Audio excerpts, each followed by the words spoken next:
and we're joined by Republican analyst Paul Kanitra.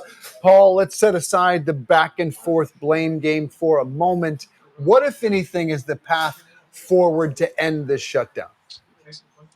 Well, look, I agree with what you guys said in the earlier segment. I think this is going to be a short shutdown. I don't think it's going to be anywhere near as long as the one that we had before. I think we're going to be out of it in a week or two, tops. And again, not going on the political blame game, but I think it's because Democrats aren't holding any cards here, and I do think that at some point they're just going to have to fold. Okay, so Paul, now let's go to the political blame game, because there is a new poll. Enough of the substance. Let's get to the blame. There's a poll, PBS Marist, and at the moment, people are holding Republicans responsible for this, 38%, Democrats 27%, and a pox on both your houses at 31%. I don't know if that'll stick, but do you think Republicans are worried that they might shoulder the blame for this? No, because I bet you there's an intense correlation between that 38% and the people who don't like President Trump and the Republicans, no matter what they do, right? It is telling how much of the country blames it on both parties. I think that is the most important part. But look, if you dig deeper into the issue, we all know that Democrats, as a generic party right now, are at about 30% approval rating nationwide. And in an issue like this, a government shutdown, people are looking at generic Democrats. Most Americans don't know who Hakeem Jeffries is. That's just the reality of the situation. So they see Democrats out there in a generic position. They see Republicans in a generic position. It's not moving most people on the issues. People are going to vote for who they were already going to vote for in November. And Paul, from your GOP perspective here, the sticking point being healthcare. One side saying it's funding illegals, healthcare.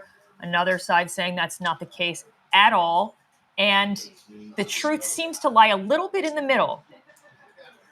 Right, and again, it's such a nuanced issue. I think it's hard for everybody to properly convey it. Republicans are leaning on the fact that you actually have to have regular check-ins to prove that you're an American citizen, to prove that you're working. Democrats are trying to use the catch-all term. They're cutting health care, and you're going to get victories on both sides of it, to be frank.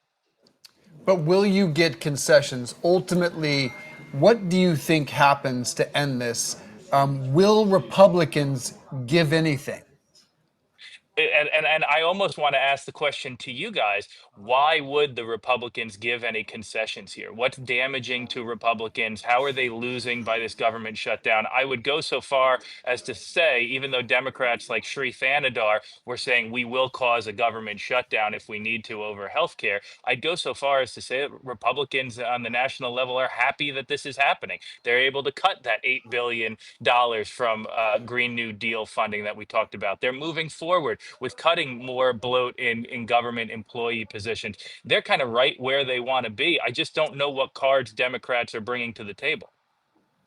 Maybe it's just as we've been talking to some experts earlier in the show about one of the things that broke the impasse in the past was the SNAP benefits and the WIC benefits for women, infant, children for food. That when it comes to taking food from children, that Americans start to get uncomfortable. So we're not there yet. It sounds like next week some of those will dry up, but that Republicans don't want to be seen in that light. That's very fair. That's a very fair thing. But again, it comes down to messaging, and are they going to be able to break through all the noise to be able to convey that properly and have it resonate with the majority of the population? I'm going to switch gears a little bit and talk about President Trump Tuesday talking about using American cities as, quote, training grounds for the military. He was speaking at that gathering that we just spoke of top generals and admirals. Sometimes Trump's, language is not very clear. How do you interpret that? Look, I think everybody on both sides of the equation knows that President Trump shoots from the hip on things. At the end of the day, though, this is a decision between, do you want a stronger military and what do you believe a stronger military is, or do you not? We've got our adversaries out there like North Korea and Russia. They're not focusing on DEI initiatives. They're always focusing on being lockstep in their parades. They're focusing on projecting strength worldwide. I think there's been a turn, and it's obvious to everyone who's watching that that's what the U.S. wants to project. From a Republican standpoint, I think that that's a good thing, and I guess we'll see what the What majority about of the the training? American public believes. But Paul, one, are you in favor of bringing 800 generals to Quantico to deliver that message? Two, what do you make of Trump's rambling speech that veered into walking down steps and using American cities as training ground for the military? If you could weigh in on all that. Look, I think we have to take a look that the average person out there does believe that our cities are war zones. You had a guest on earlier, and you guys were talking about Chicago, right? There are dozens of shootings in Chicago every week. Maybe not where he lives, okay? Maybe they're on the south side of Chicago.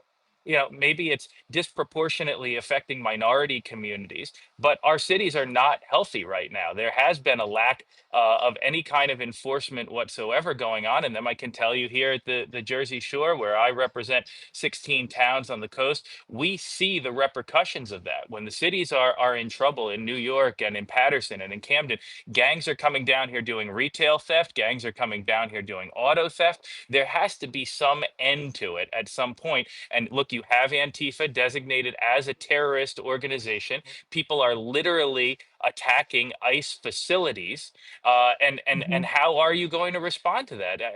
In my Yeah, opinion, but strength but is did you important. I hear you, Paul, but did you think that it was worth spending the money to bring in 800 generals from around the world? Allison, it depends on how you view doing business, right? Some people view that you do business with a handshake in person. I'm one of those people that believe that.